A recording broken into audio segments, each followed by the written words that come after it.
Have you ever believed so strongly in your own strength, only to have it shaken by a single moment you never saw coming? Have you ever laughed at something you thought you already understood, unaware that the very thing you mocked would become the lesson that humbled you? These questions hovered over the arena that humid afternoon in Manila, when a Brazilian world champion stepped forward with the confidence of a man who had conquered everything he ever touched. His name was Rafael Duarte, a household figure in South American martial arts, a man with gold medals heavy enough to bend the shelf that held them. And yet, with one careless laugh, one quick smirk at a Filipino he had never met, he unknowingly stepped onto a path that would change him completely. The moment that started it all was almost too small to notice. A quiet chuckle. The shake of his head, the way he muttered to his coach that Filipino stickfighting was just choreography, a kind of cultural dance rather than a true combat art. It was the type of remark people around the world had whispered for decades, as though an entire continent had agreed on it long ago, that Filipino martial arts looked flashy but lacked real danger. Even some Western instructors repeated it proudly, including one retired professor from Harvard who once told his students that Eskrima was more tradition than technique, only to retract his words years later when confronted with the reality of the discipline. What if I told you that this Brazilian champion was about to go through the same awakening? What if I told you that within minutes, the quiet Filipino man standing across from him would shatter everything he thought he knew, not through arrogance, not through anger, but through the calm force of a heritage older than the colonizers who tried to erase it? Rafael only saw a man holding two sticks. What he did not see was the story behind them, the centuries of resistance, the faith carried through generations, the families who defended their land with nothing but the strength of their hands and the will of their spirit. He did not see the prayers whispered before battles, nor the names of ancestors invoked in silence. All he saw was the frame of his opponent, smaller, lighter, unimposing. A man introduced simply as Mateo de la Cruz, a provincial instructor who had flown into Manila on a bus ticket bought with borrowed money. But when their eyes met, something strange flickered, barely noticeable yet undeniably real. It was not fear. It was not pride. It was something softer, something almost unsettling. Mateo looked at Rafael the way a teacher looks at a student who is about to learn a painful truth. And for a moment, just one, Rafael felt something he had not felt in years, a sliver of doubt. He brushed it off. He always brushed off doubt. He had fought champions on 4 continents. He had broken bones, torn skin, survived wars inside cages with men twice as brutal. What could a pair of sticks do to him? But that was before he heard the first sound, an echo that sliced the air like a whistle of wind before a storm, the sound of rattan moving fast enough to sting the ears. It made him blink. It made him tighten his jaw, and it made everyone in the arena shift quietly in their seats, as though they sensed a story was beginning, one they were not prepared for. No one yet knew what would happen next. Not Rafael, not the crowd, not even Mateo himself. But it would be the moment that pulled Brazil and the Philippines into a collision of pride, resilience, and rediscovery, a moment the world would soon talk about. And all of it began with a laugh that should never have been made. Rafael had not always been the man the world now saw. Confident, sculpted by victory, armored in ego. Before the cameras and the cheering crowds, there had been years filled with shadows he rarely spoke about. He grew up in a rough district of São Paulo, where hunger was a regular visitor, and silence after gunshots was the only sign the night had ended. His mother had fallen ill when he was just 12, an illness that should have been treatable but wasn't. simply because hospitals overflowed and medicine cost more than they could ever gather. He learned early what it meant to fight, not for glory, but for rent, for dignity, for the thin thread of hope that kept him from drifting toward the streets. Martial arts had been his escape, the one place where he could trade fear for discipline and chaos for structure. But even that sanctuary was fragile. He had tried leaving Brazil multiple times, searching for better opportunities, training camps in Los Angeles, a scholarship program in Tokyo, a coaching invitation in Europe. But each door closed faster than the last. Visa issues, injuries, politics behind the scenes, people who smiled at him, yet whispered that he wasn't marketable enough. By 30, he had already survived far more than most fighters twice his age, but each victory felt emptier. Success, he realized, did not fill the hollowness left by years of struggle, and no matter how far he traveled, the same question followed him like a ghost. What am I really fighting for? That question grew louder during his failed stint in Japan. A tournament he should have dominated ended in a humiliating loss, followed by weeks of isolation when the gym that had invited him suddenly stopped returning his calls. The loneliness was so sharp that he considered quitting altogether. In that fragile moment, an unexpected lifeline appeared, an online message from a Filipino coach named Arvin Santos. Nothing formal, nothing grand, just a simple invitation. Come train here. You won't be alone. It felt strange, almost suspicious. Why would someone halfway across the world care about him? Yet something about the message lingered. Perhaps it was the tone. Genuine, unpolished, almost fatherly. Perhaps it was the memory of the nurse in a Tokyo clinic who had gently bandaged his swollen wrist while humming what he later learned was a Visayan love song. Or maybe it was the way every Filipino he had ever met carried a kind of warmth that didn't seem to exist elsewhere. Still, he didn't go. Not yet. Pride held him back. A man who had fought in world championships did not simply fly to a country he barely knew because a stranger offered kindness. But the seed had been planted, and Rafael carried it quietly. Months later, when he arrived in Manila for an international exhibition, that seed stirred again. The moment he stepped out of the airport, a wave of humid air and distant church bells washed over him. He noticed how people smiled at him, even before knowing who he was. Taxi drivers called him boss, with a friendliness that disarmed him. Children in the streets waved as if welcoming him home. Still, he wasn't ready to admit that the Philippines intrigued him. Not yet.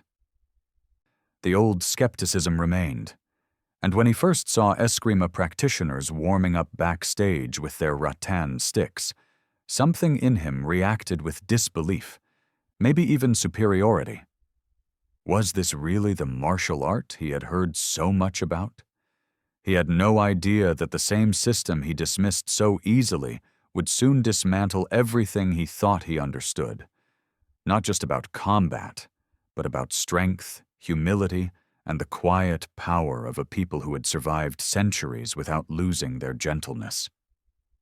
As he stood there backstage, watching the sticks move like extensions of the hands that held them, a strange feeling returned.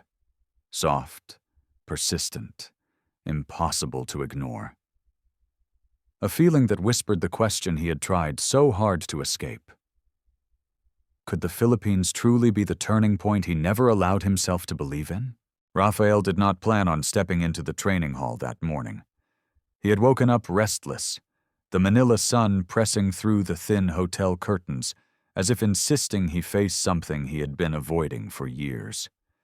He wandered the city aimlessly at first, passing jeepneys painted like moving prayers, street vendors preparing breakfast with hands that moved in rhythms older than the roads beneath them, and churches already filled with people whispering faith into the start of their day. There was something unnervingly gentle about it all, something that made him feel seen in a way he hadn't expected. And without realizing it, his steps had carried him to the gym where the Filipino team trained. The moment he entered, he sensed a difference, an atmosphere heavier with history, yet lighter with spirit. No one rushed to him. No one whispered his name the way fans in Brazil did. Instead, they simply nodded, smiled, and returned to their drills as though a stranger's presence was nothing unusual. But that was what struck him. He wasn't treated like a champion, nor like an outsider. He was treated like a person, equal and welcome, without question. And then he saw the man from the exhibition roster, the one he had laughed at the day before. Mateo de la Cruz moved in a way Rafael couldn't quite describe. There was no showmanship, no forcefulness. His rattan sticks flowed through the air like water bending around rock, like light finding every corner of a dark room. It wasn't performance, it wasn't choreography, it was something else entirely. Curiosity tugged at Rafael. He stepped closer, expecting to see flaws or openings, anything to justify his earlier mockery. But there were none. Every movement had purpose. Every strike ended exactly where it was meant to. The speed was deceptive, quiet but deadly. Even the younger fighters watched Mateo with reverence, as though the man carried more than skill within his hands. After the session, a young Filipino approached Rafael with a towel and a grin so bright it felt almost out of place in a gym filled with sweat and discipline. "Sir Rafael, right? You want water?" The simplicity of the offer made him pause. No agenda, no expectations, just kindness. And it kept happening.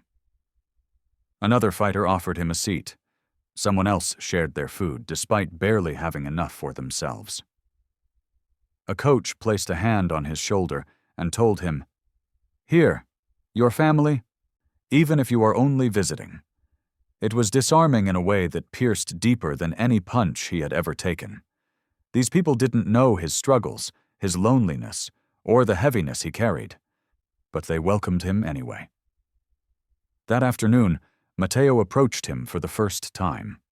No hostility, no mention of the laugh, only a simple, almost gentle question. "Would you like to train with us?" Rafael hesitated. Pride tried to push him away, but something stronger anchored him to the floor, something that felt like the faint memory of belonging. He nodded. The first time Mateo guided his hands, Rafael felt a shock, not from physical contact, but from realization. The structure, the precision, the philosophy behind each motion. It wasn't a lesser martial art. It was a world he had never taken the time to understand. And in that moment, something inside him shifted. The wall he had carried his whole life, stitched together from hunger, survival, ego, and pain, cracked just enough for light to slip through. For the first time in years, Rafael felt a quiet, unfamiliar sensation. Hope. Training with Mateo did not feel like training at all. It felt like unlearning everything Rafael thought he knew about combat, about discipline, about strength itself. Each day he entered the gym, the chaos inside him seemed to quiet just a little more. And each day, the Filipinos around him, fighters who had far less in material wealth but far more in spirit, added something invisible to his life that he did not know he needed. He found himself waking earlier than usual just to watch the morning rituals unfold. The fighters starting with a prayer, heads bowed, hands clasped, not as a performance but as a lifeline woven into routine. The way they laughed despite aching muscles, the way they shared food without asking, the way they fought with a kind of joy he had never seen in any other gym around the world. Their strength wasn't loud. It wasn't forced. It grew from something deeper, something sacred. One afternoon, after hours of sparring, Rafael sat catching his breath on the warm floor. Mateo sat beside him, quiet, wiping his sticks with a cloth worn thin from years of use. They didn't speak for a while. The silence between them felt like a bridge made of mutual respect. Finally, Mateo said softly, "You know, Rafael, in Eskrima we do not fight to dominate. We fight to protect, to preserve, to honor." The words felt like they were aimed straight at the center of Rafael's chest. He had spent his entire life fighting to survive, fighting to escape hunger, fighting to prove himself, fighting to be seen. But he had never fought for something as gentle as honor. The realization tightened his throat in a way he couldn't describe. In the days that followed, something in Rafael bloomed. His movements became less rigid, less desperate. He absorbed each technique not with arrogance, but with gratitude. He found himself smiling more, laughing with the younger fighters, praying quietly with them even though he didn't fully know the words. For the first time in many years, he felt like he belonged somewhere. Not as a champion, not as a fighter, but as a human being. The emotional peak came unexpectedly during a community outreach program the gym ran in a nearby barangay. Rafael joined them reluctantly, thinking it was just charity work. But when he saw the children running barefoot, their faces bright with joy despite having almost nothing, he felt something in him collapse. A little girl tugged at his sleeve and asked, "Are you the big fighter from TV?" He nodded shyly. She handed him a small paper flower she had made. "For you," she said, "so you remember us." It was such a small gesture, fragile, innocent, but it pierced him with a force he had never felt in any arena, under any spotlight. That night, Rafael told Mateo, "I have trained everywhere, America, Japan, Europe, but I have never seen anything like this. The Philippines has restored something in me I thought died long ago." Mateo simply nodded. "This place does that," he said. "Not because we are perfect, but because we hold on to hope even when everything else breaks." Rafael looked around at the people who had embraced him without condition, and he realized the truth. He no longer wanted to leave. He no longer wanted to be the wandering fighter searching for meaning across continents. For the first time, he wanted to stay.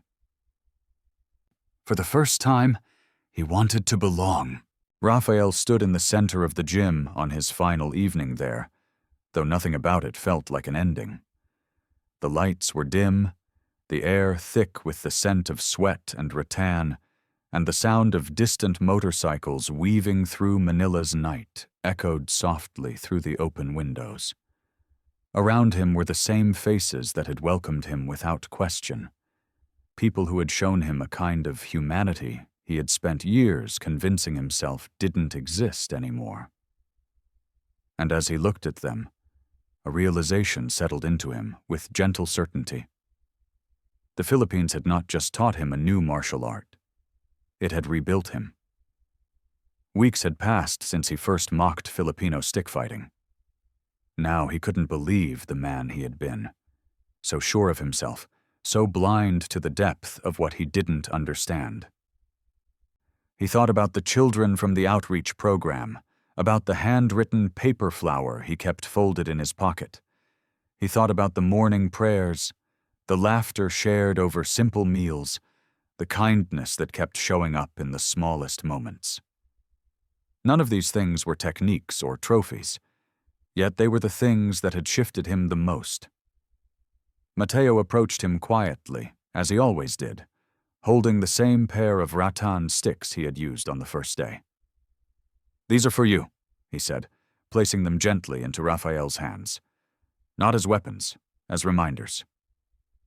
Rafael swallowed hard. "Reminders of what?"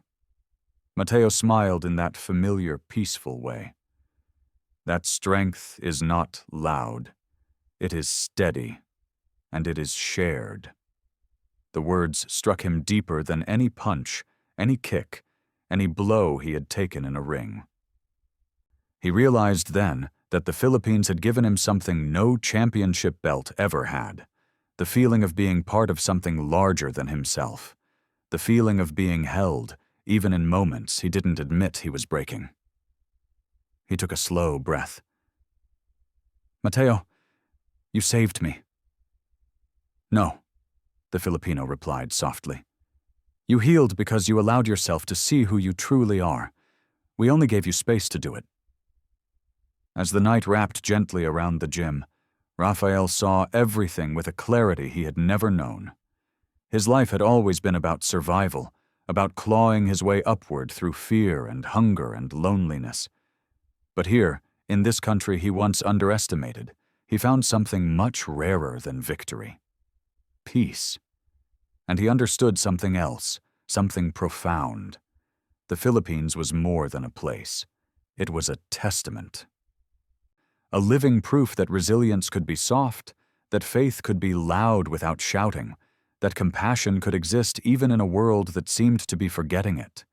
Months later, when journalists asked him what changed him, he answered without hesitation, "The Philippines didn't just make me stronger, it made me human again."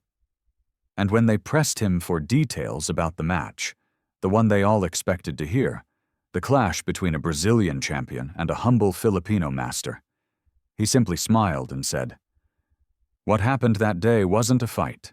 It was a lesson. And I am grateful I lived to learn it." In a turbulent world searching for meaning, his story became a gentle reminder that greatness is not measured by power, fame, or even skill. Sometimes, greatness is found in the quiet hands of people who give without expecting anything in return, in the faith that refuses to die, in the hope that keeps shining even in the darkest corners, and in the hearts of a nation that has endured so much yet still chooses kindness.